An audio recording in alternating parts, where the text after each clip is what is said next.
ആടിനെ നോക്കാൻ കഴിവുണ്ടെങ്കിൽ ആട്. അല്ലെങ്കിലും മനുഷ്യന്മാര് താമസിക്കുന്ന വീട്ടിൽ മനുഷ്യനല്ലാത്ത വേറൊരു ജീവി ഉണ്ടാവില്ല, എപ്പോഴും ഹൈറാണ്. മനുഷ്യനല്ലാത്തൊരു സാധനം അവിടെ വേണം. ഒന്നുമില്ലെങ്കിൽ ഒരു പൂച്ചയിലും വേണം. ആടും കോഴി ഒന്നുമില്ലെങ്കിൽ. അബൂ ഹുറൈറ റളിയല്ലാഹു അൻഹുവിന് പൂച്ചയുണ്ടായിരുന്നു.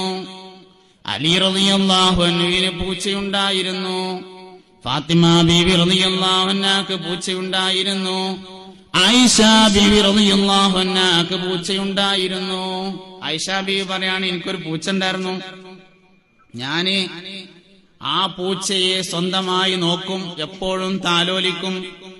കിടന്നുറങ്ങുമ്പോ ചിലപ്പോൾ എന്റെ വിരിപ്പിൽ വന്ന് എന്റെ പൂച്ച കിടന്നുറങ്ങൽ പതിവുണ്ട്. ഒരു യുദ്ധം കഴിഞ്ഞ് മടങ്ങി വഴിയിൽ ഞാൻ ഒറ്റപ്പെടുകയും മുനാഫിക്കുകൾ എന്തൊക്കെയോ പറഞ്ഞ് തെറ്റിദ്ധരിപ്പിക്കുകയും ചെയ്തു.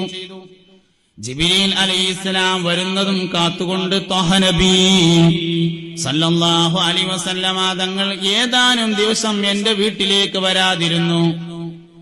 നബി സല്ലല്ലാഹു അലൈഹി വസല്ലമ തങ്ങൾ എന്നോട് മിണ്ടാതിരുന്ന അത്രയും ദിവസം എന്റെ വളർത്തുപൂച്ച എന്നോട് മിണ്ടിയില്ല.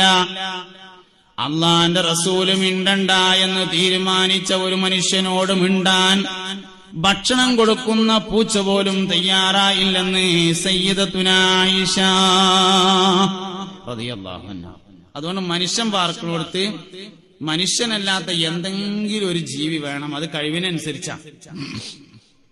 ആടിനെ നോക്കണമെങ്കിൽ നല്ല ചെലവാണ്. ആടിന്റെ പൈസ വേണം, ആട്ടുംകൂടിന്റെ പൈസ വേണം. ആടിനെ നോക്കാൻ സ്വന്തമായിട്ട് സ്ഥലവും വേണം. അല്ലാതെ ആരാന്റെ പറമ്പൊക്കെ വിടാൻ പറ്റൂലല്ലോ.